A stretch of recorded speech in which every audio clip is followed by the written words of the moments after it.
Kendinden tiksinme bir kişinin sürekli olarak kendine karşı nefret duyguları beslemesidir. Bu da depresyon ve madde bağımlılığı gibi ciddi durumlara yol açabilir. Ancak terapi ve farklı egzersizlerle kişi kendine karşı olan bakış açısını değiştirebilir.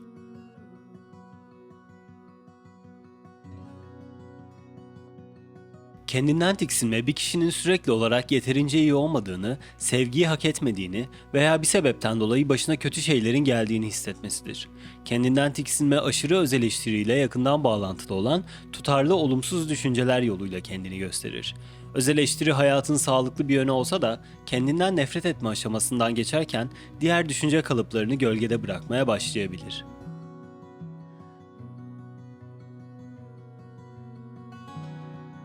Kendinden tiksinme davranışı olarak sınıflandırılabilecek pek çok kalıp vardır ve hepsi aşırı öz eleştiriyle başlar. Bunları belirlemek daha iyi olmak için çok önemlidir. Çünkü bir dahaki sefere bu düşünce kalıplarını zamanında durdurmaya izin verecektir. Kendinden tiksinmede yaygın düşünce kalıpları, kişinin başarısız olduğu, işleri doğru yapamadığı ve asla daha iyi olamayacağını düşünmesidir.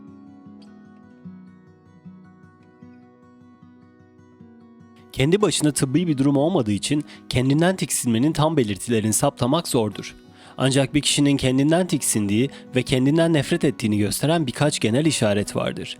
Bunlar depresyon, sosyal anksiyete, vücut imajı sorunları, değersizlik duyguları, bir şeyler ters gittiğinde suçluluk duygusu, mükemmelliyetçilik, kendi kendine zarar vermek ve yeme bozukluklarıdır. Çoğu kendinden tiksinme eğilimi çocuklukta geliştiğinden bu durum genellikle geçmişten kaynaklanır. Özellikle ebeveynlerle olan ilişkiye dayanırlar. Bunlar hayatımızda geliştirdiğimiz en erken bağlar olduğundan gelecekteki ilişkileri nasıl algıladığımız ve nasıl davrandığımız üzerinde büyük etkileri olabilir.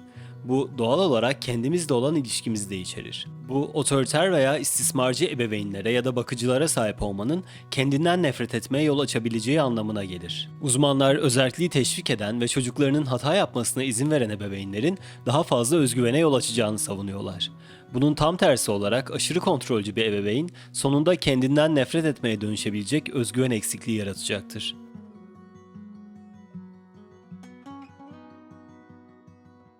Kendinden nefret etme konusunda kişi kendi kendine çalışabilir. Ancak profesyonel yardım almak her zaman en iyisidir. Terapi almak, kendinden nefret etme kalıplarını ortadan kaldırmak için farklı başa çıkma tekniklerini keşfetmeye izin verecektir.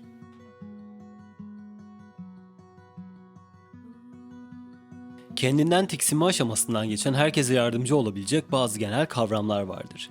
Terapi dışında bu temel yönergeler kendinden tiksinme kalıplarını durdurmaya yardımcı olabilir.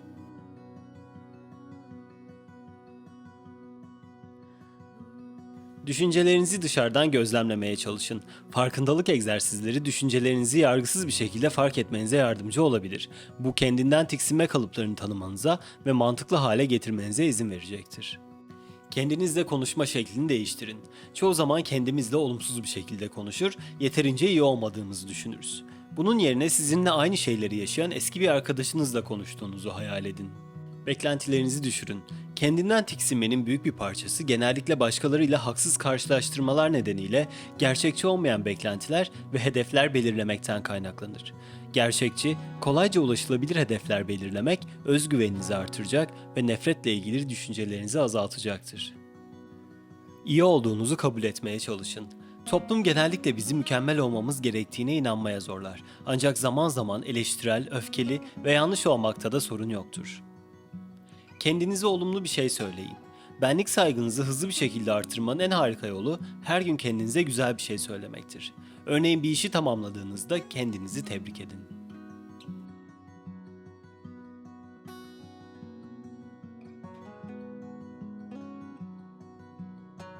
Lütfen videoyu beğenmeyi, kanala abone olmayı ve bildirimleri açmayı unutmayın.